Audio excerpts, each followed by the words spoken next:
Buenas noches, profesor y compañeros. Nosotros somos el equipo 3 del grupo 5CB1 y está conformado por Cruz Tomás Luis, una servidora Domínguez Romero Ivón, Faustinos Vargas Carla, Martínez García Joaquín y Pérez Mora Cristian. Y les vamos a hablar acerca de los efectos fiscales del concurso mercantil. Y como primer tema tenemos el sistema octroi. Es un sistema francés creado específicamente como concesión del Estado para generar una fuente de ingresos y en donde se reserva el derecho de captar ingresos fiscales y tener una participación e influencia directa de sus decisiones.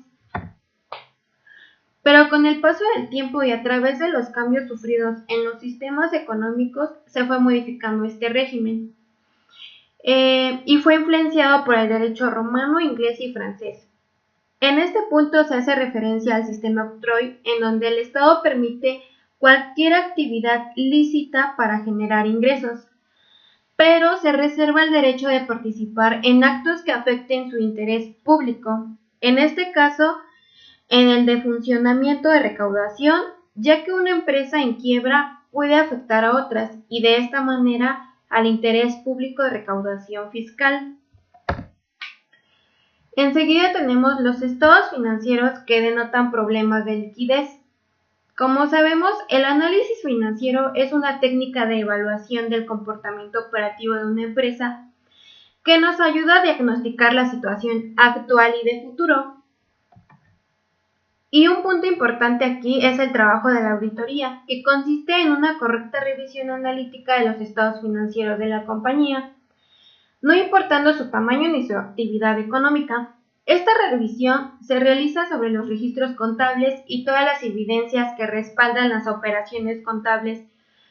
Con dicho examen podemos comprobar que las cantidades incluidas en los estados financieros son válidas y dignas de confianza, y no son solo proyecciones y estimaciones que tiene la empresa para creer que todo marcha en orden. Estos estados financieros son requeridos por las entidades financieras antes de otorgar un crédito a la empresa. También por las entidades financieras en forma anual para las empresas que tienen hipotecas.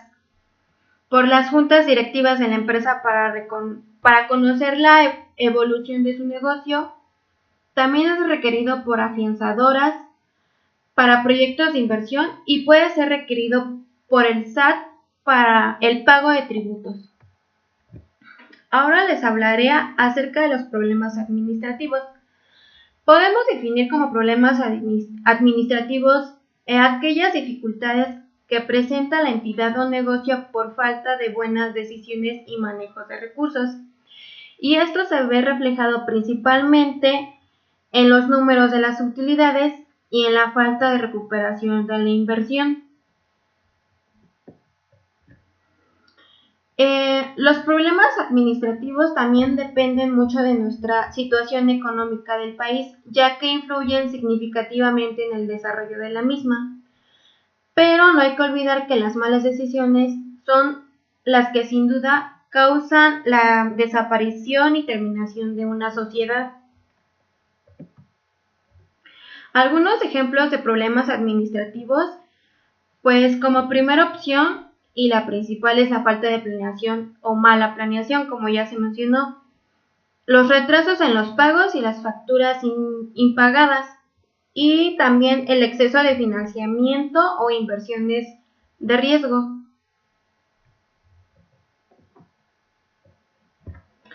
Luego tenemos el concurso mercantil y graduación de créditos. Hablando acerca del concurso mercantil, según el artículo 9 de la Ley de Concursos Mercantiles, será declarado un concurso mercantil el comerciante que incumpla generalizadamente en el pago de sus obligaciones. Consiste en el incumplimiento de sus obligaciones de pago a dos o más acreedores distintos y se presentan en las siguientes condiciones. Tenemos dos. 1. Las que tengan por lo menos 30 días de haber vencido representante al 35% o más de todas las obligaciones. Y 2. Hacer frente a por lo menos el 80% de sus obligaciones vencidas.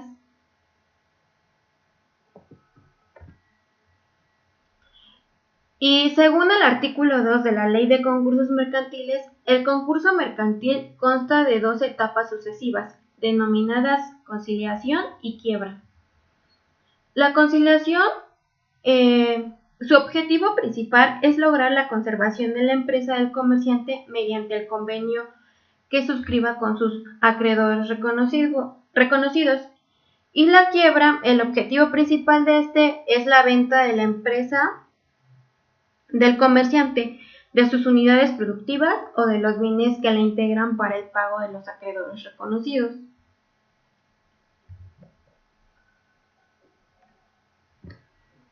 Y aquí tenemos el procedimiento. Primero se hace la solicitud o demanda y enseguida acude un visitador a la empresa y se genera la sentencia de concurso. Esto también lo podemos conocer como la etapa previa o en donde acude el visitador. Luego tenemos la etapa de conciliación, en donde se hace el reconocimiento y graduación y relación de los créditos para así llegar a un convenio con nuestros acreedores. Y enseguida tenemos la etapa de quiebra. En la etapa de quiebra, como ya se mencionó, el objetivo principal es la venta de los activos, para así poder lograr el pago de los acreedores reconocidos. Y así tenemos el final del procedimiento. Acerca de la graduación de los créditos, según el artículo 217 de la Ley de Concursos Mercantiles, se clasificarán en los grados siguientes, según la naturaleza de sus créditos. 1. Acreedores singularmente privilegiados. 2. Acreedores con garantía real. 3. Acreedores con privilegios especiales. 4. Acreedores comunes. Y 5. Acreedores subordinados. Los acreedores singularmente privilegiados son aquellos en los cuales los gastos de entierro del comerciante, en caso de que la sentencia del concurso mercantil sea posterior al fallecimiento, y los acreedores por los gastos de la enfermedad que haya causado la muerte al comerciante, en caso de que la sentencia del concurso mercantil sea posterior al fallecimiento. Acreedores con garantía real. Estos se relacionan con los hipotecarios y los provistos de garantía prendaria. Acreedores con privilegio especial. Estos cobrarán en el mismo término que los acreedores con garantía real o de acuerdo con la fecha de su crédito, si no estuviere sujeto a inscripción, a no ser que varios de ellos concurrieren sobre una cosa determinada. Luego tenemos los acreedores comunes. Estos cobrarán a prorata sin distinción de fechas.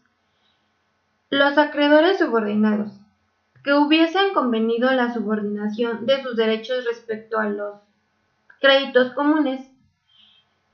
Los acreedores por crédito sin garantía real de que fuera titular alguna de las personas que aluden a los artículos 15 y 116 de esta ley. A continuación les hablaré de los efectos contables y fiscales del convenio. En el artículo 29 del Reglamento del Código Fiscal de la Federación nos menciona que las personas físicas y morales deben presentar un aviso en cada caso. En la fracción 18 nos menciona el inicio del procedimiento del concurso mercantil. En el artículo 30 nos menciona que por efectos del artículo anterior se establecerá la siguiente. Fracción 15. El aviso de inicio de procedimiento de concurso mercantil se presentará a partir de que se haya admitido la demanda de solicitud del concurso mercantil. Las empresas que sean declaradas en concurso mercantil seguirán realizando sus actividades en este sentido. Deben calcular, causar y pagar el impuesto sobre la renta como cualquier otra empresa o contribuyente. La venta de cartera en las operaciones de factoraje financiero adquiridas por empresas de factoraje financiero y sociedades financieras de objeto múltiple. En el artículo 25, fracción 7 de la ley del ICR, nos menciona que un interés deducible es devengado a cargo del ejercicio sin ajuste alguno. En el caso de los intereses moratorios, a partir del cuarto mes se deducirán únicamente en los efectivamente pagados. Se considera que los pagos por intereses moratorios que se realicen con posterioridad al tercer mes siguiente de aquel en el que se incurra en mora cubren, en primer término, los intereses moratorios devengados en los 3 meses siguientes de aquel en el que incurra en la mora, hasta el monto pagado exceda el monto de los intereses moratorios devengados, deducidos, correspondientes al último periodo citado.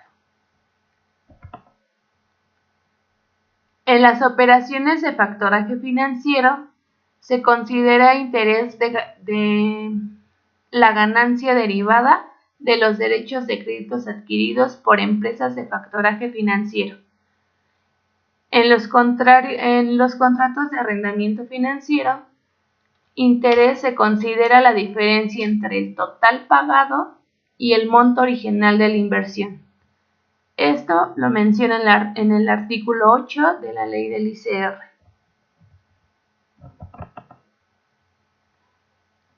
Artículo 39 de la ley del ICR nos menciona que cuando el contribuyente enajene los bienes o cuando estos dejen de ser utilizados para obtener los ingresos, deducirá en el ejercicio en el que esto ocurra la parte aún no deducida.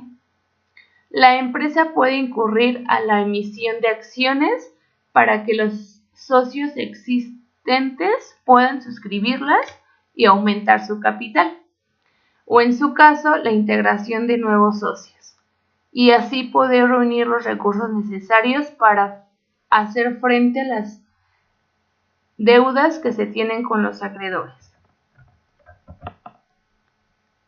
Los contribuyentes sujetos a un procedimiento de concurso mercantil podrán disminuir el monto de sus deducciones perdonadas conforme al convenio suscrito con sus acreedores reconocidos. De las pérdidas pendientes de disminuir que tengan en el ejercicio en el que dichos acreedores les perdonen las deudas citadas.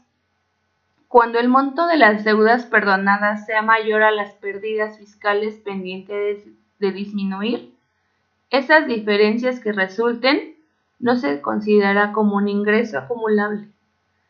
Esto lo cita el artículo 15 de la ley del ICR. En el artículo 10 de la ley de concursos mercantiles nos menciona que para efectos de esta ley, el incumplimiento generalizado con el pago de las obligaciones de un comerciante, a que se refiere el artículo anterior, consiste en el incumplimiento de sus obligaciones de pago a 2 o más acreedores distintos, y estos se presentan en las siguientes condiciones. 1. Aquellas obligaciones vencidas a las que se refiere el párrafo anterior, a las que tengan por lo menos 30 días de haber vencido, presentemente el 35% o más de todas las obligaciones a cargo del comerciante, a la fecha en la que haya presentado la demanda o solicitud de concurso. 2. El comerciante no tenga activos anunciados en el párrafo siguiente, para hacer frente a lo menos el 80% de sus obligaciones vencidas a la fecha de la demanda.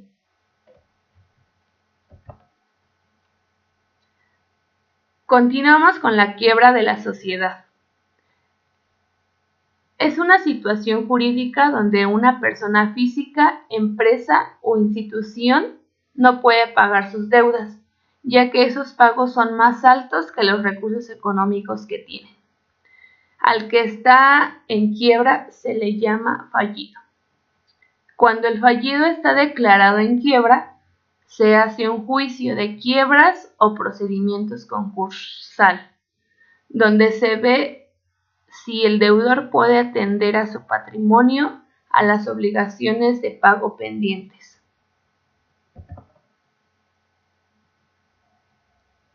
Declaración de quiebra. Existen tres supuestos.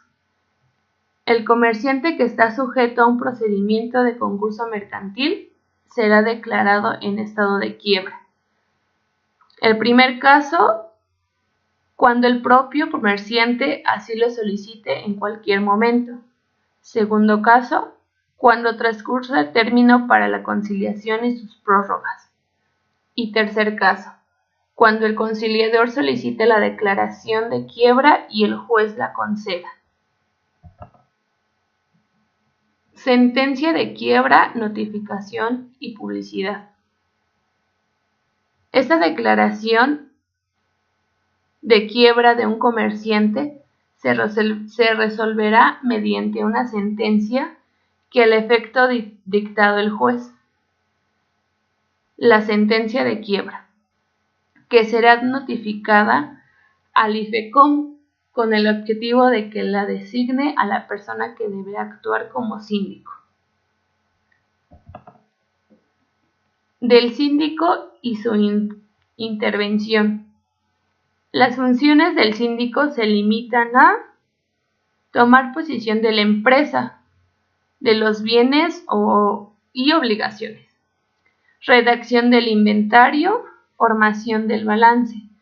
En este caso, revisarlo, rectificarlo. La recepción y examen de los libros de contabilidad. Suministro detallado de las causas que hubieran motivado la situación de quiebra.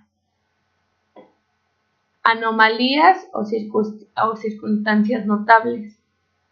Estados de la contabilidad del comerciante declarado en quiebra. Responsabilidad del quebrante.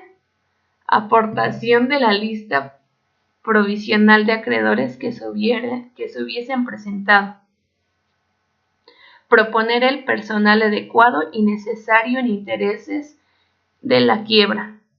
Llevar la conciliación de la quiebra de acuerdo con lo establecido en el Código de Comercio. Responsabilidad de la quiebra. Desde el punto de vista jurídico, las quiebras pueden ser quiebra fortuita, que es cuando se presenta el comerciante cuando hubiere menguado su capital al extremo de cesar en sus pagos por razones ajenas a su voluntad, es decir, a pesar de la calidad de la administración. La quiebra culpable se presenta cuando el comerciante deliberadamente haya incurrido con operaciones de ingresos con pérdida, de egresos excesivos en relación con su capacidad económica, que se haya llevado su contabilidad irregularmente. Y por último, la quiebra fraudulenta. Se presenta cuando el comerciante de manera fraudulenta se haya alzado con la totalidad de parte de sus bienes o haya realizado acciones que aumenten su pasivo y disminuyan su activo, aunque no lleve todas las disminuciones de su activo o que no lleve todos los libros de contabilidad, o que los haya alterado, falsificado o destruido, de manera que se torne imposible deducir las verdaderas situaciones económicas de la empresa.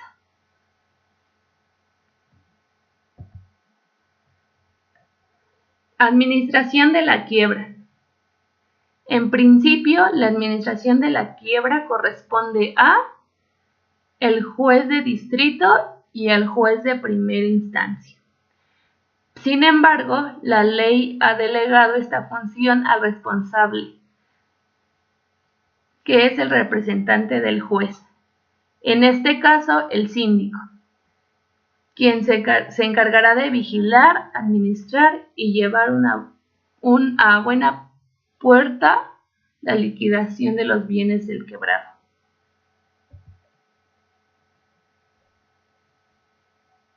Extinción de la quiebra. Se da por terminada la quiebra cuando el pago concursal que se haga queden conformes todos los acreedores. Mientras no exista esa conformidad, la quiebra subsistirá.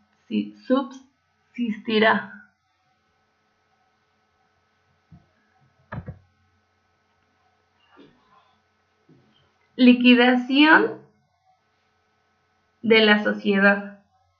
La liquidación es el conjunto de operaciones necesarias para concluir los negocios pendientes a cargo de la sociedad, para cobrar lo que a la misma se le adeude, para pagar lo que a ella deba, para vender todo el activo y transformarlo en dinero, y para dividirlo entre los socios del patrimonio que así resulte.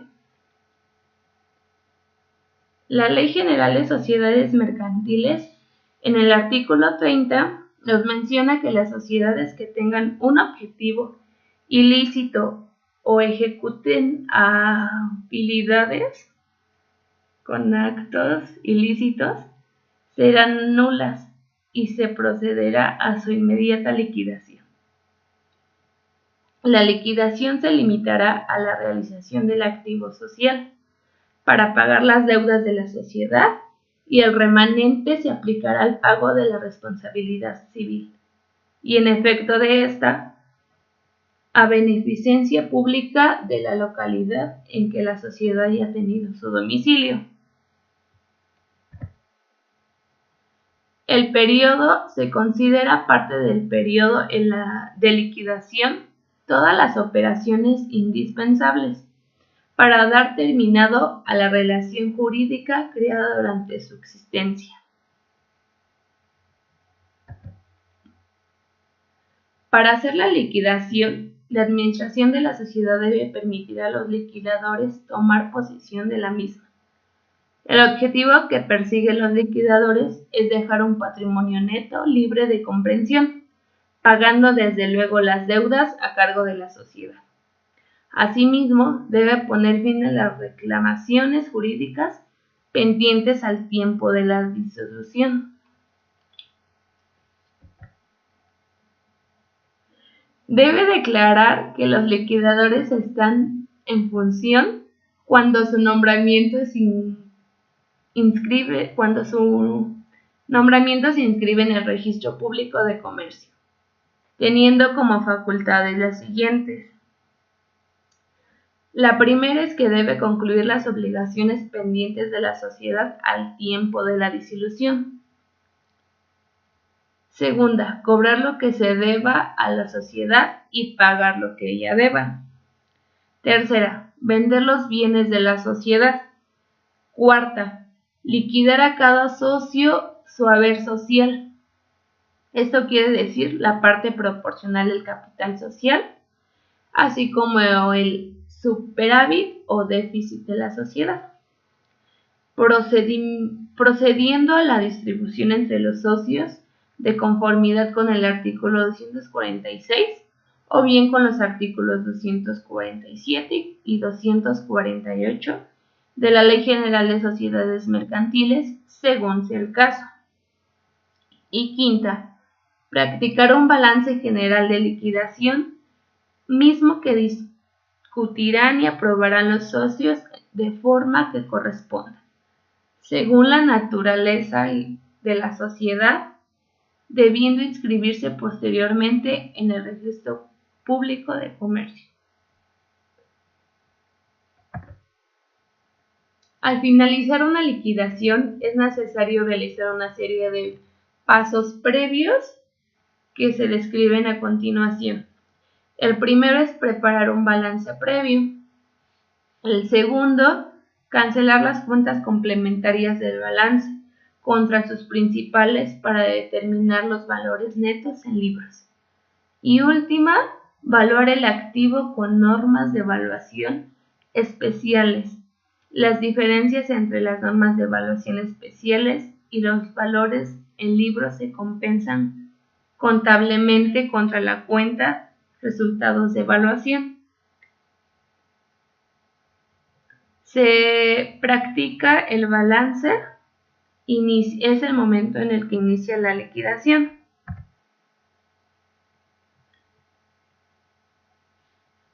Previo se puede proceder a realizar la liquidación. El primer paso es practicar un balance de inicio de liquidación. El segundo, entregar el activo y pasivo al liquidador. El tercer paso es recibir el patrimonio neto del liquidador. Liquidar los socios o accionistas.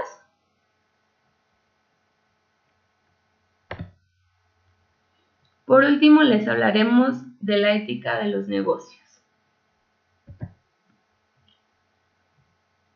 Esta forma es un conjunto de principios, valores y creencias aplicables a todas las personas en todos sus accionistas y que ponen especial énfasis a la primera conducta humana empresarial, económica y de trabajo.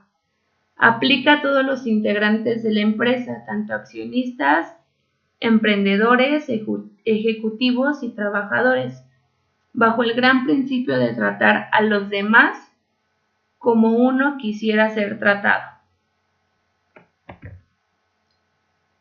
Es importante realizar el análisis de los principios que deben tener una empresa para emprenderlos de la mejor manera.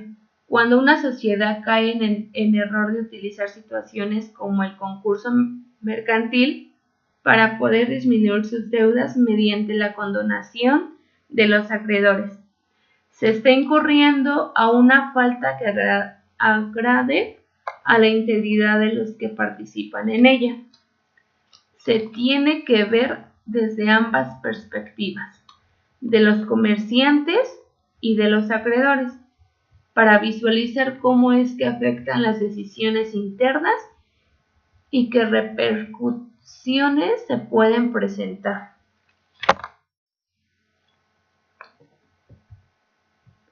Bueno, pues cualquier duda o comentario nos los pueden hacer saber. Gracias.